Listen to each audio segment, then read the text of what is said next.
대통령 석방 청신호 유임된 재판장이 유임이 됐습니다. 그리고 구속 취소 숙성 중, 제가 이렇게 표현을 했습니다. 숙성 중이다. 왜 그렇게 표현을 하는지 잠시 후에 제가 설명을 드리겠습니다. 일단 조금 전에 계속 말씀을 드린 것처럼 윤석열 대통령이 지금 구속 상태인데 석방이 되면은, 지금 구속 취소로 해서 석방이 되면은 상황이 완전히 바뀝니다. 구속 취소로 좀 조속히 석방이 되면은 헌재 선고를 하기 전에, 그러면 헌재에도 결정적인 영향을 미치죠. 이게 석방한다는 것은 구속이 잘못됐다는 것은 이 수사권이 없는 공수처가 수사한 것도 그렇고 법원 소평을 해서 체포한 것도 그렇고 다시 검찰로 넘겼는데 검찰이 대면 조사 한 번 없이 구속 기소한 것도 그렇고 이게 잘못됐다는 것을 법원이 인정을 해버리죠. 그럼 헌재에도 영향을 미칠 수밖에 없는데, 제가 여기에 주목하는 이유는 이겁니다. 오늘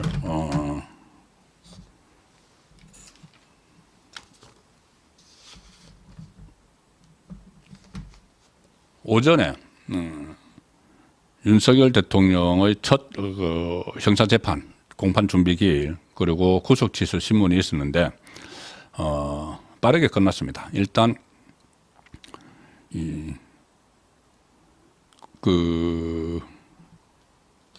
그러니까 이제 공판 준비 기일은 이 양쪽에서 앞으로 일정을 뭐 어떻게 할지 이것을 조율하는 그 정도 상황인데, 그것을 비롯해서 구속 취소 신문까지 다 한 1시간 이내에 다 끝났습니다. 그리고 특히 그 관심을 모았던 구속 취소 신문은 추가 의견서를 내면은 그 재판장이 추가 의견서를 내면은 받아보고 숙고해서 결정을 하겠다. 한 열흘 이내에 추가 의견서를 내달라, 이렇게 이야기를 했습니다.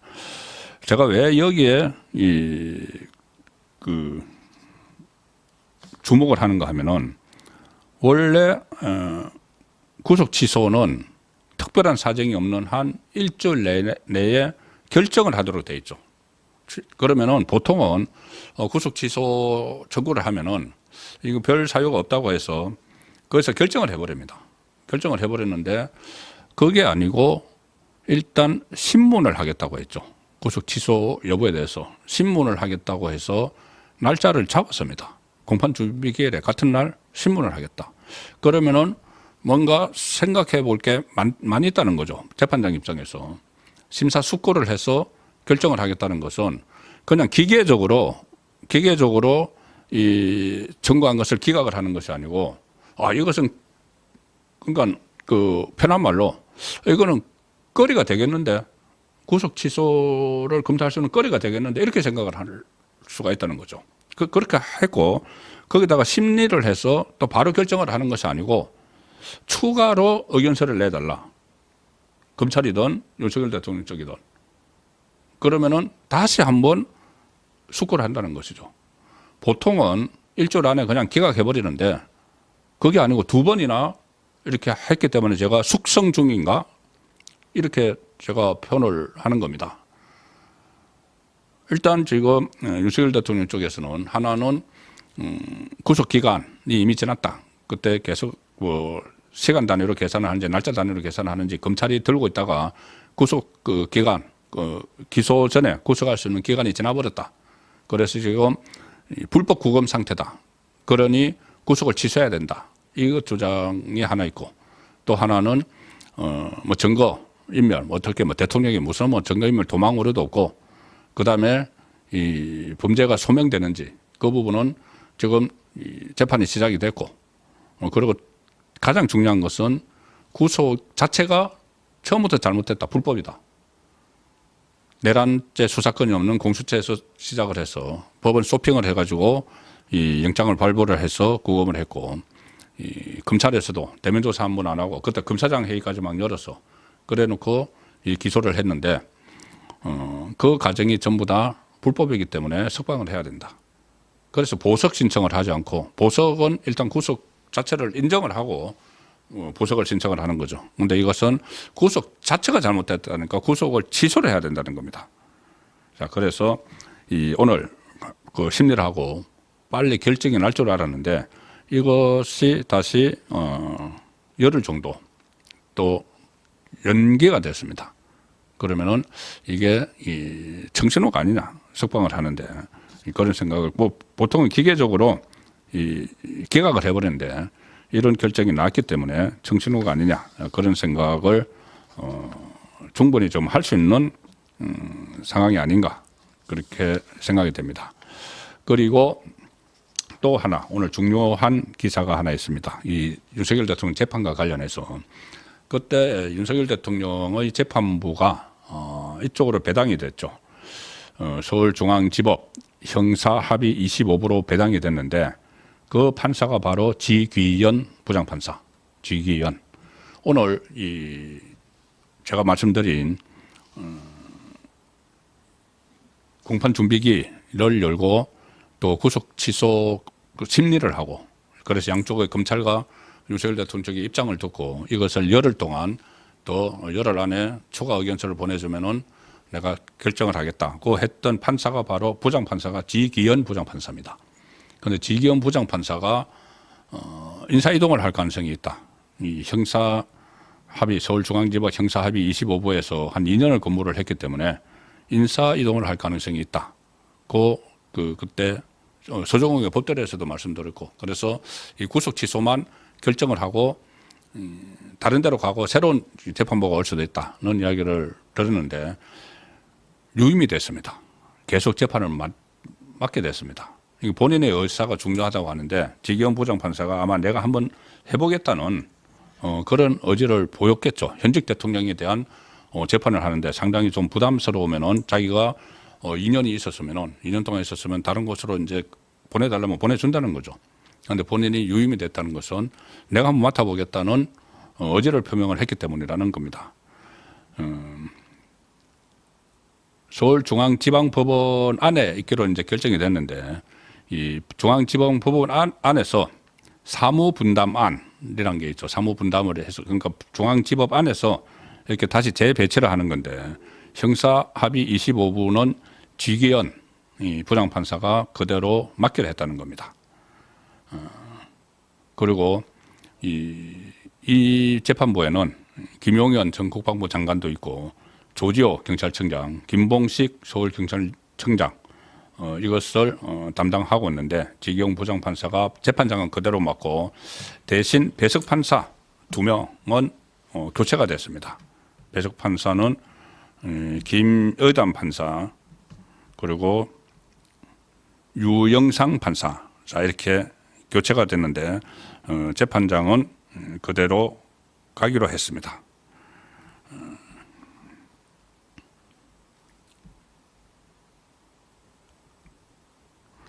지금 홍장원 계속 지금 변론을 하고 있는데 홍장원이 지금 메모 작성 경위를 설명을 하고 있다고 합니다. 그런데 불러준 명단은 그대로 받아 적었다. 그 이야기하지만 이 불러준 명단을 받아 적은 거는 어떻게 보면은 이 위치 추적이라는 이야기가 나왔죠. 동향 파악을 위해서 위치 파악을 명단인데 핵심은 불러준 명단을 받아 적었을 수가 있죠. 그런데 왜 거기다가 가피를 해서 근거 요청, 체포, 구금 이런 것을 자기가 썼든지 아니면 국정원에서 한솥밥을 먹었던 박선원이 썼든지 왜 그걸 가피를 했느냐가 문제입니다.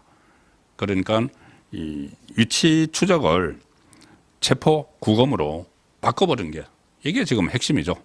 그런데 본인은 계속 불러준 명단을 그대로 받아 적었다 이렇게만 주장을 하고 있는 상황입니다. 그래서 어쨌든 이 지기현 부장판사가 형사재판부에서 2년을 근무했던 만큼 올해 사무분담에서 교체 가능성이 거론되기도 했는데 평판이 상당히 괜찮다고 합니다. 좀 꼼꼼하다. 제가 저 기사를 보고 말씀드리는 건데 그쪽에 법조 기자들 사이에서 꼼꼼하다, 신속한 처리를 필요로 하는 구속 사건인 만큼 형사재판 경험이 많은 이 지기현 부장판사가 이 적임자로 판단된 걸로 보인다. 자, 이런 이야기입니다. 그리고 법원 인사 이야기가 나왔으니까는 이 말씀은 또 드려야 되죠.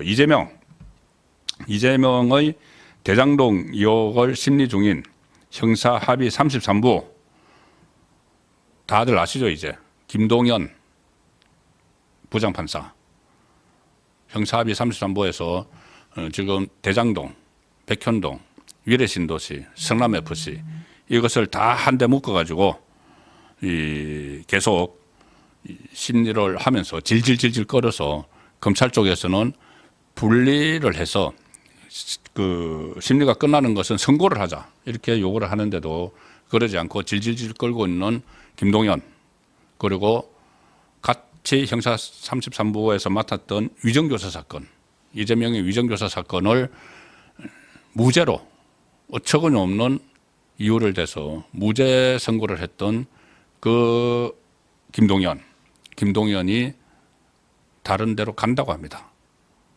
이제 이재명 봐줄 대로 다 봐주고 본인이 훌훌 떠나는 것이죠. 형사합의 33부 재판장은 이진관 부장판사가 새로 맡았다. 경남 마산 출신입니다. 경남 마산 출신이고 서울대 법대 수원지법 부장판사, 수원지법 판사로 임관해서 대법원 재판연구관 사법연수원 교수를 지켰는데 배석 판사도 다 교체가 됐습니다. 그러면 이 또 대장동 재판이 얼마나 질질 끌지. 자, 그 부분도 상당히 또 논란이 되는데 지금 당장 이재명에게 급한 거는 대장동 아니죠. 지금 당장 2심 구형 26일 날 다음 주 수요일 날 하는 2심 구형이 상당히 중요한 문제입니다. 그 2심 구형이 26일 날 내려지면 3월 중에 2심 선고가 나오는데 오늘 2심 그러니까 어제 그 2심 재판이 있었죠. 어제 2심 재판에서도 이재명 쪽이 정인으로 신청한 전 식품연구원 관계자가 이재명에게 불리한 진술을 했다. 국토부에서 용도 변경을 하지 않으면은 이 직무유기로 문제 삼겠다고 이야기한 적이 있느냐 검사 질문에 그런 적 없다. 그러니까 이재명이 이야기한 것처럼 압박이 없었다, 협박이 없었다, 국토부의 협박이 없었다. 그러면은 결국 이재명은 2심에서도 유죄 가능성이 상당히 높아집니다. 예, 지금 중요한 내용이 하나 들어왔습니다. 지금 조지호 전 서울경찰청장 정언을 하고 있죠. 그런데 답변을 거부를 하고 있다. 뭐냐 하면은 조지호가 그날 지난 화요일 날 이 문영배 헌재 소장 권한 대행이 판을 깔아줬죠. 판을 깔아줘서 정청래의 민주당 쪽에서 조지호의 검찰 조서를 공개를 했습니다. 그러니까 일방적인 검찰 조서죠.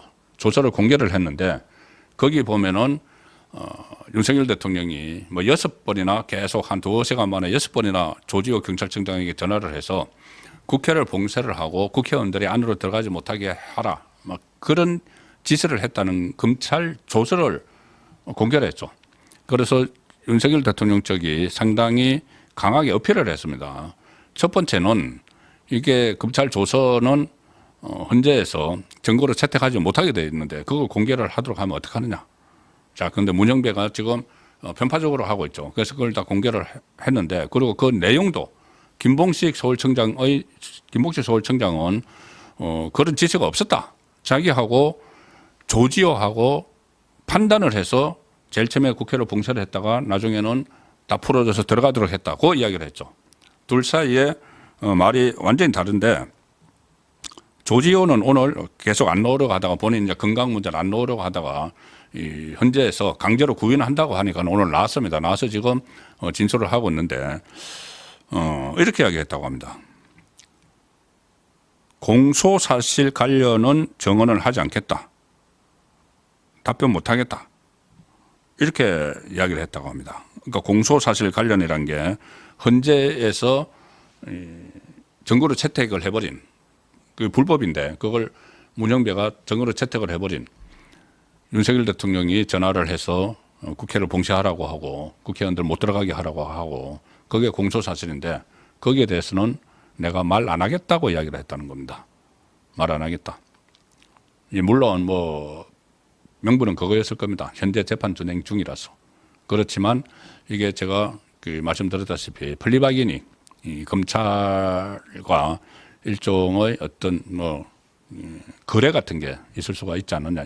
일단 본인이 이 보석으로 나왔기 때문에 자 그런 부분이 있고 또 다른 김봉식 전 서울경찰청장과 또 말도 다르기 때문에 거기에서 본인이 자신이 없어서 그랬을 수도 있고 어쨌든 그 헌재가 문영배가 증거로 채택한 그 검찰 진술에 대해서 어떻게 보면은 이 조지호가 긍정도 부정도 하지 않는 그런 애매한 상황을 지금 만들고 있다는 것이 지금 들어온 소식입니다. 윤석열 대통령 발언도 있습니다. 윤석열 대통령이 지금 발언을 하고 있는 것 같은데 홍장원 메모가 제가 조금 전에 그 CCTV도 보여드리고 했죠. 홍장원 메모가 대통령 체포 지시로 연계를 해서 내란과 탄핵 공작을 벌였다. 내란, 탄핵 공작을 벌였다. 내란 프레임을 씌우고 이 홍장원이 이렇게 불투명한 이 오염되고 어디서부터 시작됐는지도 모르죠 사실. 지금 CCTV에서 전부 다 거짓말이 드러나고 제일 처음에 공터에서 써서 적었다고 했다가 집무실에서 적었다고 했다가 계속 이제 말이 바뀌고 CCTV가 확인할 때마다 다른 말을 하고 있고 하는 이 메모가 대통령 체포 지시, 대통령이 몇 명 체포하라고 지시를 한 것처럼 이렇게 연결을 해서 내란 프레임, 민주당이 설치하는 내란 프레임, 그리고 탄핵 공작에 이용이 되고 있다. 탄핵 공작을 벌이고 있다. 이 이야기를 오늘 윤석열 대통령이 직격탄을 쐈습니다. 이런 내용입니다. 윤석열 대통령의 말입니다. 홍장원 전 국정원 1차장의 메모 문제는 저와 통화한 걸 가지고 대통령의 체포 지시라는 것과 연계해서 내란과 탄핵 공작을 했다는 거다. 자, 공작 이야기를 다시 오늘 또 했습니다.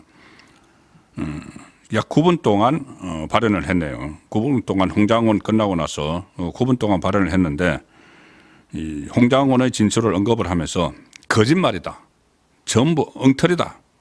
이런 표현까지 사용을 하면서 지적을 했고 홍장원에게 격려 차원에서 전화를 해서 여인영 방첩사령관과 육사 선후배니까 방첩사를 좀 도와주라고 얘기한 것뿐이다. 그 얘기를 목적어도 없는 누구를 이제 싹 잡아들이라는 그 목적어도 없는 체포 지시로 엮어가지고 대통령의 체포 지시로 만들어냈다는 게 핵심이다. 그날 통화에서 홍장원이 여인영 전 방첩사령관과 육사 선후배이기 때문에 육사 선후배이니까 도와줘라, 협조해라. 이게 중요한 얘기인데 그런데 그 이야기를 홍장원은 오늘 못 들었다고 또 거짓말을 했다고 합니다.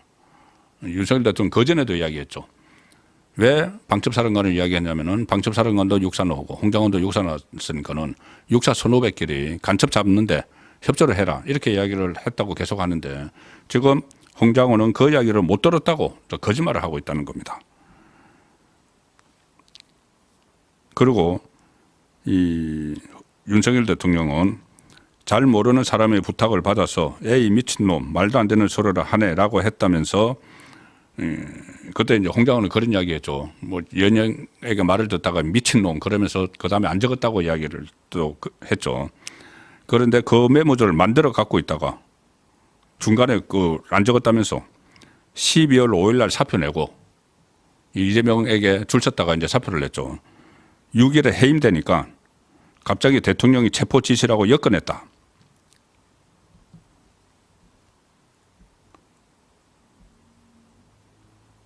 이 부분도 분명히 했습니다. 제가 계속 말씀드리고 있는 건데 여인영 전 방첩사령관이 계엄 당시에 정치인 등 주요 인사들에 대한 위치 파악을 지시한 건 체포를 위해서가 아니라 동향 파악을 위해서였다. 동향 파악을 해야 되는데 위치 파악은 이 위치 파악까지 계속 한 것은 좀 불필요하다고 잘못됐다고 생각한다. 이렇게도 이야기를 했습니다. 동향 파악을 하면 되는데 그러니까 어느 쪽에 있는지 그것만 하면 되는데 어떤 그러니까는 어떤 행동을 할지 그러니까 전반적으로 포괄적으로 동향 파악을 하고 있으면 되는데 그걸 위치 파악까지 한 것은 불필요하고 잘못됐다고 생각을 하는데 그 위치 파악을 마치 체포를 하기 위해서라고 공작을 해버린 게 홍장원의 메모였다는 이야기입니다.